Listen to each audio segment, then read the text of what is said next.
For nearly 70 years, Debbie Reynolds lived inside the heart of Hollywood. From the final years of the studio system to the modern digital era, she witnessed the industry from the inside. Its glamour, its cruelty, and the secrets many preferred to keep hidden. In her later memoirs, Reynolds spoke openly about things few stars of her generation were willing to discuss. Behind the polished image of old Hollywood, she revealed stories about power, prejudice, and the personalities who shaped the industry. Reynolds entered Hollywood in 1948 after winning the Miss Burbank beauty pageant at just 16 years old. Within a few years, she had become one of the most recognizable young actresses in America. At 19, she was cast opposite Gene Kelly and Donald O'Connor in the musical classic Singin' in the Rain. Despite having no formal dance training, she was suddenly expected to perform at the level of Hollywood's greatest dancers. The pressure was intense. Reynolds later joked that filming the movie and giving birth were the two hardest things she had ever done. Her career only grew from there. She earned an Academy Award nomination for her performance in the unsinkable Molly Brown and scored a #1 hit song with Tammy. She became a regular headliner in Las Vegas and remained a beloved entertainer for decades. But success did not shield her from hardship. Her husband Eddie Fisher famously left her for Elizabeth Taylor during one of the biggest scandals of the 1950s. Later, another husband gambled away her fortune. A third betrayed her financially. Each time Reynolds rebuilt her life and career. Beyond performing, Reynolds became a passionate historian of Hollywood itself.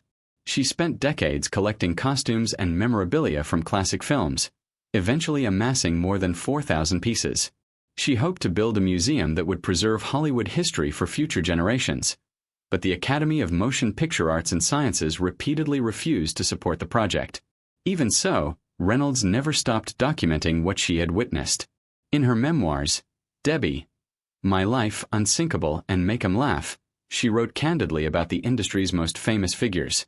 The stories she shared showed that behind the glamour of classic cinema were complicated personalities and uncomfortable truths. One of the earliest figures connected to Reynolds' career was legendary dancer Fred Astaire. During the difficult filming of Singin' in the Rain, Reynolds once hid under a piano in tears after exhausting rehearsals. Astaire reportedly comforted her and encouraged her not to quit, showing her that even the greatest performers struggled to perfect their craft. Reynolds later remembered him as one of the kindest men she met in Hollywood. Yet Hollywood history also contains moments that later generations view more critically. In the 1936 musical Swing Time, Astaire performed a famous dance number titled Bojangles of Harlem. The sequence was intended as a tribute to tap dancer Bill Robinson, but it used blackface makeup, a practice that had long been part of American entertainment but is now widely recognized as offensive. The number remained admired for its choreography, while the context around it became the subject of deeper discussion in later decades. Another star whose early career reflected the practices of the era was Judy Garland. As a teenager under contract at Metro-Goldwyn-Mayer, Garland performed in blackface musical numbers in films like Everybody Sing and Babes in Arms. At the time, these scenes were created by studio executives as standard musical entertainment. Garland herself was still a child working within a tightly controlled studio system that dictated nearly every aspect of a young star's career. Reynolds understood that system well because she worked under it too. The man who ran MGM during Hollywood's golden age was studio chief Louis B. Mayer. Mayer wielded enormous power.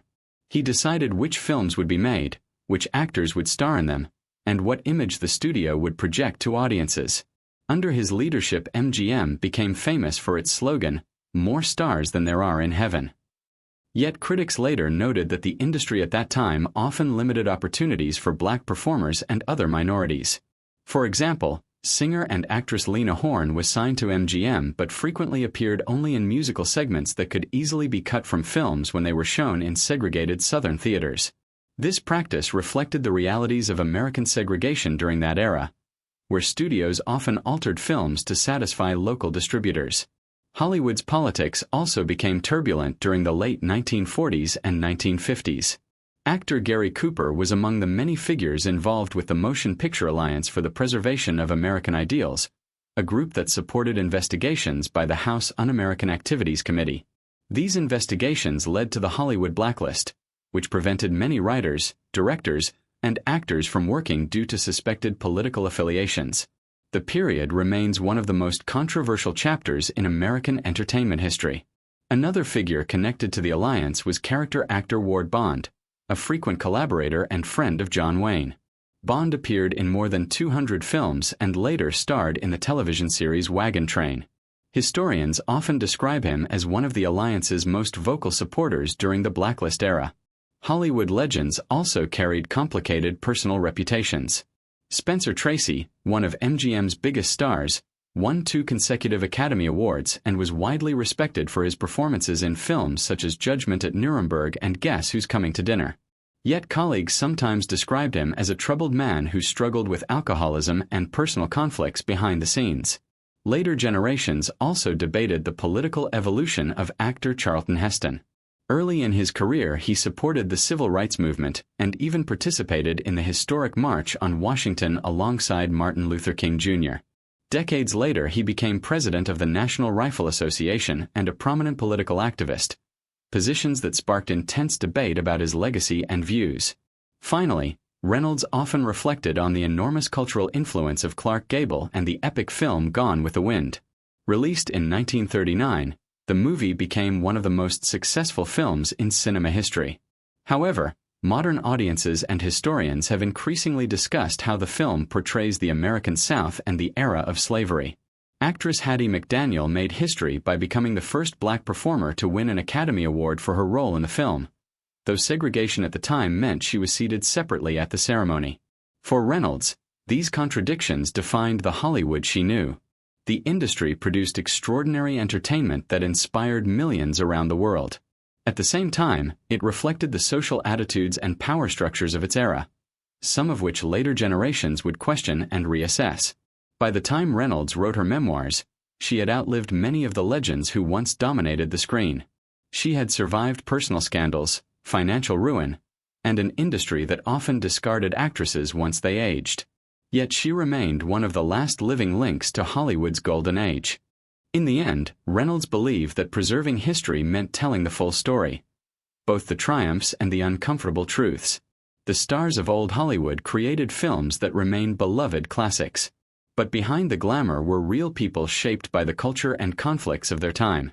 And after decades inside the system, Debbie Reynolds understood something few outsiders ever saw. Hollywood could create legends, but it could also hide the complicated realities behind them. If you love the scandals, rivalries, and secrets behind Hollywood's biggest legends, subscribe to Hollywood Feuds.